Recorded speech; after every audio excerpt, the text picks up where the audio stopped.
안녕하세요. 오늘 나눌 이야기는 나이 들어 살기 좋은 곳은 따로 있다입니다. 인생 2막을 위한 6가지 공간 조건. 어느 날 마음이 조용해진 시간에 문득 이런 생각이 들었어요. 나는 어디에서 어떻게 나이 들고 싶은 걸까?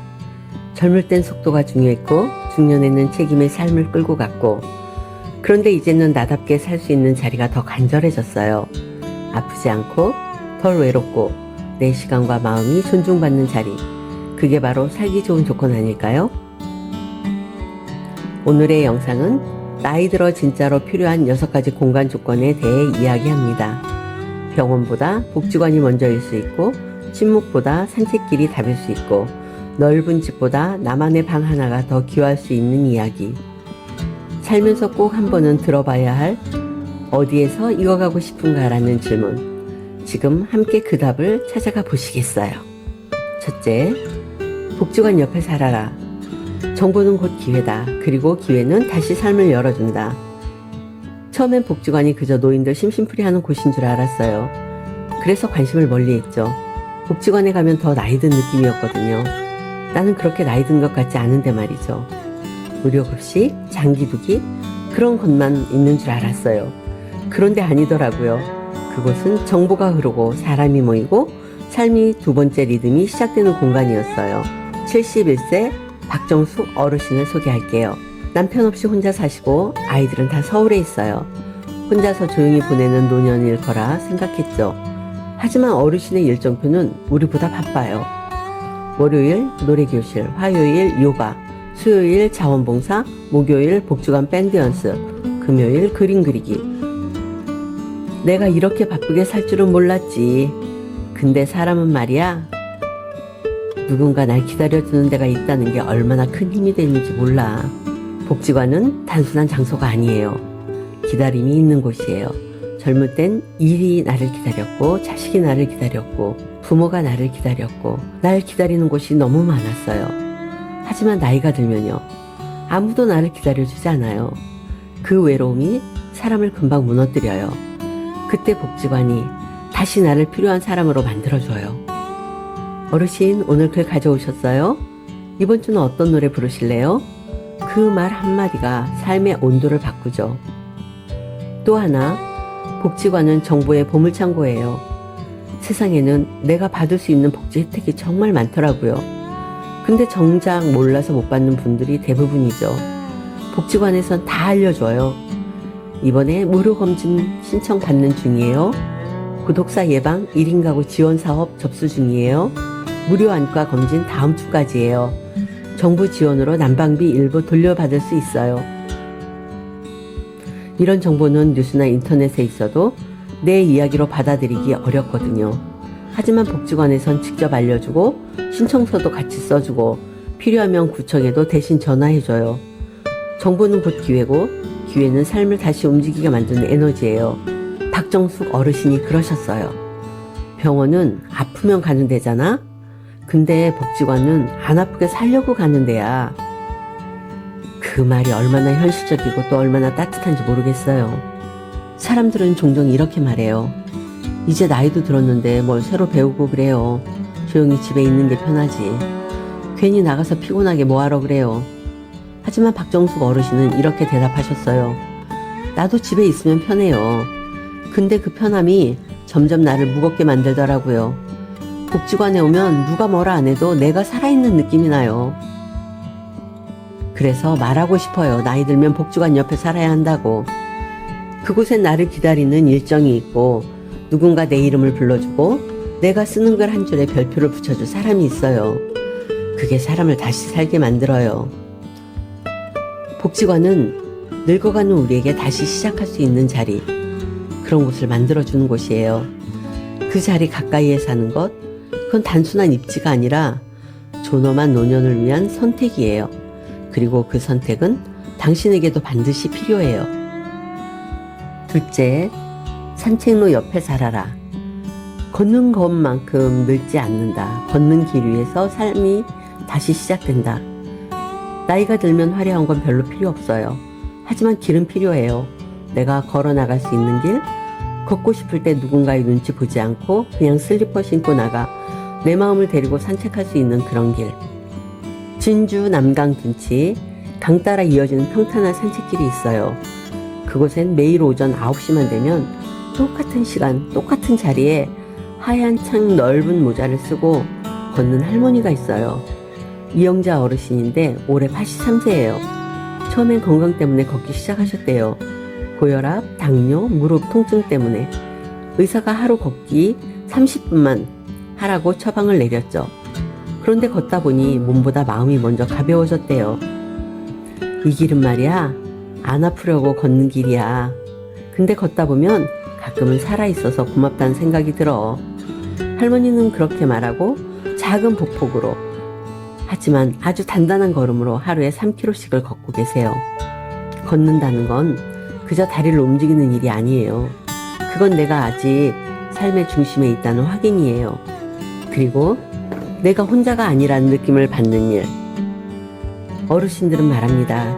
집에만 있으면 말도 한 번 안 섞고 하루가 가요. 그런데 산책길에선 모르는 사람끼리도 인사를 나눠요.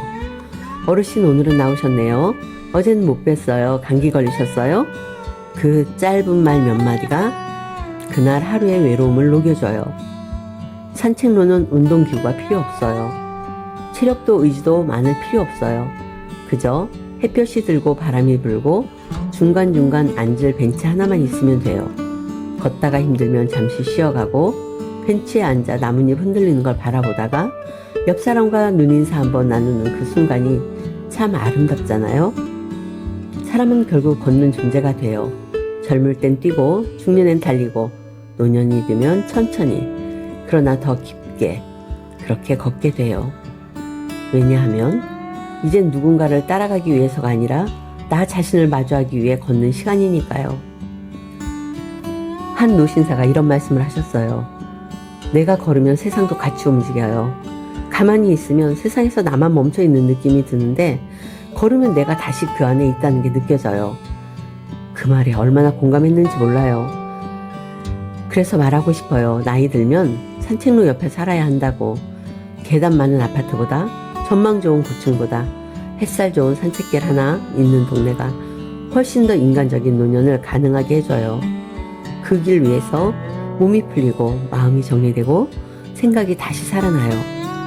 걷는 사람은 생각을 가슴에 담고 걷고 감정을 발끝으로 덜어내며 걷고 내일을 향해 천천히 그러나 단단하게 걸어요. 그 길이 있는 곳에 살면 우리는 늙는 게 아니라 익어가는 중이에요. 오늘도 진주 난강을 따라 하얀 모자를 쓴 이영자 어르신은 걷고 계실 거예요. 그분이 걸어간 그 길 위에는 작은 삶의 흔적들이 남아있어요. 그리고 그 흔적은 우리에게 이렇게 말해요. 당신도 오늘 천천히 걸어보세요. 삶이 거기서 다시 시작될지도 몰라요. 셋째, 시장 근처에 살아라. 삶의 리듬은 시장에서 다시 시작된다. 건강과 정이 오가는 길목. 나이 들수록 한 번에 많이 장을 보는 게 부담스럽습니다. 대형마트에서 카트를 끌며 한 번에 10가지, 20가지 사다 쟁여두고 냉장고 안에 잊은 채 버려지는 식재료를 볼 때마다 마음이 무거워져요. 그래서 저는 시장 근처에 사는 삶이 좋습니다. 그날 먹을 만큼만 신선한 재료로 손으로 고르고 상인들과 한마디 주고받으며 천천히 장을 볼 수 있는 삶. 그게 몸에도 좋고 마음에도 좋아요. 시장에선 딱 필요한 것만 사요. 두부 한 모, 애호박 하나, 풋고추 몇 개. 그걸로 된장찌개 하나, 고등어 한 토막 사서 남편과 둘이 저녁 한 끼면 충분하죠. 적게 사서 자주 요리하게 되고 그게 곧 건강한 식습관이 되는 거예요. 무엇보다 저는 남편과 함께 시장에 가는 시간이 좋아요. 꼭 뭘 사지 않아도 괜찮아요. 그냥 시장 골목을 천천히 걸으면서 이 집은 어제보다 참외가 더 많네. 이 생선가게는 오늘 손질이 참 좋다. 그런 대화를 하면서 시장이란 동네 풍경 속에서 산책하듯 걷는 거예요. 시장엔 늘 작은 변화가 있어요. 가격이 바뀌고 계절이 바뀌고 야채 색이 바뀌고 사람들 얼굴이 바뀌죠. 그걸 느끼는 것만으로도 삶이 흐르고 있다는 걸 실감하게 돼요. 마트에선 포장된 음식, 포장된 표정, 계산된 미소가 있지만 시장에선 고르는 손끝에 정이 묻고 깎아주는 말 한마디에 마음이 데워져요. 부부가 함께 시장을 걸을 수 있는 시간, 매일매일 조금씩 필요한 것만 사서 자연스럽게 움직이는 습관, 사람과 눈 마주치고 말을 주고받는 시장이라는 공간, 그 모든 게 노년의 삶을 살리고 리듬을 만들어주고 건강하게 익어가게 합니다. 그래서 말하고 싶어요. 나이 들면 시장 근처에 살아야 해요. 살림을 줄이는 게 아니라 살림을 가꾸는 삶으로 돌아가기 위해서라는 말이죠. 넷째, 정류장 옆에 살아라. 발이 살아야 내가 산다. 갈 수 있는 곳이 있어야 삶도 흐른다. 어느 날이었어요. 오래 알고 지내던 어르신 한 분이 고개를 푹 숙이고 말씀하셨어요. 요즘은 그냥 집 밖에 나가는 게 겁이 나. 왜요? 하고 묻자 이렇게 말씀하시더라고요. 차도 없고 버스 정류장도 멀고 걸어가라면 숨이 차고 택시를 부르기는 눈치 보이고 그냥 안 나가는 게 돼. 그 말에 마음을 툭 치더라고요.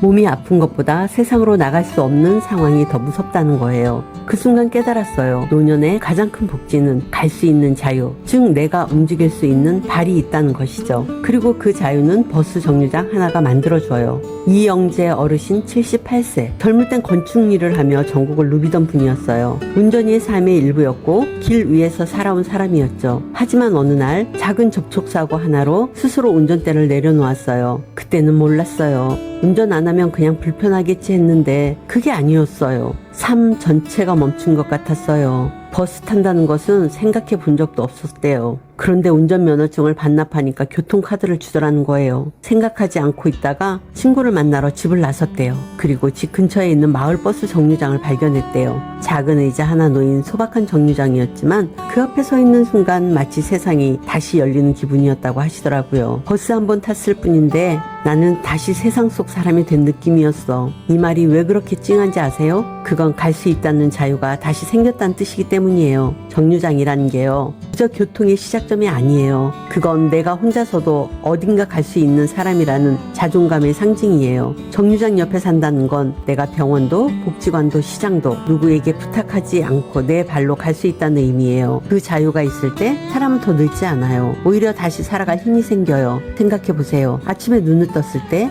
오늘은 어디 갈까? 이 질문이 가능하다는 것, 그게 얼마나 큰 복인지요. 갈 수 있는 곳이 있고 나가는 길이 있다는 건 삶이 아직 나에게 열려있다는 증거예요. 정류장은 노년의 날개 같은 곳이에요. 무거운 짐 없이 복잡한 절차 없이 천천히 도보 3분만 걸으면 도착하는 작은 플랫폼, 그곳에서 우리는 삶을 확장시켜요. 버스는 그렇게 말해요. 어서 오세요.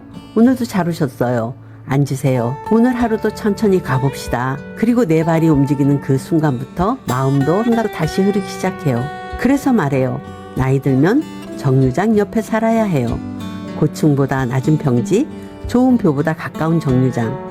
그게 진짜 살기 좋은 조건이에요. 이영재 어르신은 지금도 그 마을 버스를 타고 복지관에도 가고 친구도 만나고 가끔은 혼자 교회 근처까지 다녀오세요. 그리고 웃으며 이렇게 말씀하셨어요. 내가 다시 내 길을 걷는 기분이에요. 정류장은 삶의 시작이에요. 노년의 발걸음을 이어주는 소중한 연결점이죠. 그 연결점을 끊지 않기 위해서 우리는 정류장 옆에 살아야 해요. 발이 살아있어야 내 삶도 계속 흐르니까요. 다섯째, 도서관 옆에 살아라. 조용한 자극은 삶을 아름답게 한다. 익어가는 삶엔 고요한 공간이 필요하다. 우리는 보통 도서관을 공부하는 곳, 시험 준비하는 곳으로 생각해요. 하지만 나이가 들수록 도서관은 공부보다 더 중요한 의미가 생겨요. 그건 바로 가장 조용한 공간에서 내가 살아있다는 걸 느끼게 해주는 공간이라는 거예요. 김해의 작은 동네 한적한 골목 안쪽에 작은 도서관이 있어요. 아이들을 그림책이 가득하고 햇빛이 사선으로 들어오는 오후엔 책상 위 먼지까지 따뜻해 보이는 그런 곳. 그 도서관 구석진 자리에 정옥자 어르신이 앉아 계세요. 올해로 81세. 이 도서관에 오신 지 3년째예요. 나는 여기 앉아 있으면 세상에서 제일 편하네요. 그분은 매주 2번씩 정해진 시간에 도서관에 옵니다. 책을 열심히 읽는 것도 아니에요. 그냥 앉아서 책장을 넘기고 눈에 들어오는 문장을 곱씹고 마음을 쉬게 하세요. 책을 꼭 읽어야 도서관인가요? 여기 오면요, 그냥 조용히 내 생각을 할 수 있어서 좋아요. 이 말이 가슴을 울립니다. 조용히 내 생각을 할 수 있는 공간, 그건 나이 들수록 절대적으로 필요한 시간이잖아요. 젊었을 땐 조용한 곳이 심심했어요. 무언가 늘 자극이 있어야 살아있는 것 같았고 소음이 없으면 불안했죠. 그런데 나이 들면 조용한 자극이 더 깊고 오래가요. 책 한 줄, 한 문장, 그 안에 담긴 이야기가 오래된 기억을 불러오고 지금의 나를 위로해요. 정옥자 어르신은 요즘엔 그림책을 빌려보세요. 손주가 오면 읽어주려고 빌렸는데 사실은 내가 더 감동받아요. 그림책 한 권을 보며 눈물을 훔치던 그 모습, 그건 결코 슬퍼서가 아니었어요. 그건 살아있는 마음이 있다는 증거였어요. 도서관이 필요한 이유는 단지 책이 있어서가 아니에요. 그건 아무 말도 하지 않아도 괜찮은 공간이기 때문이에요. 누구도 내게 말을 시키지 않고 누구도 내 속도를 재촉하지 않고 그냥 내 안의 감정이 천천히 풀릴 수 있는 고요한 장소. 도서관 옆에 산다는 건 세상의 중심에선 조금 벗어나 있더라도 내 마음의 중심을 다시 세울 수 있다는 뜻이에요. 시끄럽지 않고 복잡하지 않고 늘 그 자리에 있는 공간. 그런 곳에 있다는 게 얼마나 큰 위안인지요. 도서관은 늙음은 막아주진 않아요. 하지만 그 늙음을 받아들일 수 있게 해줘요. 그리고 받아들이는 그 순간부터 우리는 늙는 것이 아니라 익어가는 삶을 살게 되죠. 마지막으로 정옥자 어르신은 이런 말씀을 하셨어요. 여기 앉아 있으면요, 내가 지금까지 살아온 날들이 다 괜찮았던 것처럼 느껴져요. 그 말에 저는 아무 말도 할 수 없었어요. 그저 함께 조용히 앉아 있었어요. 그 시간이 참 좋았어요. 그래서 말해요. 나이 들면 도서관 옆에 살아야 해요.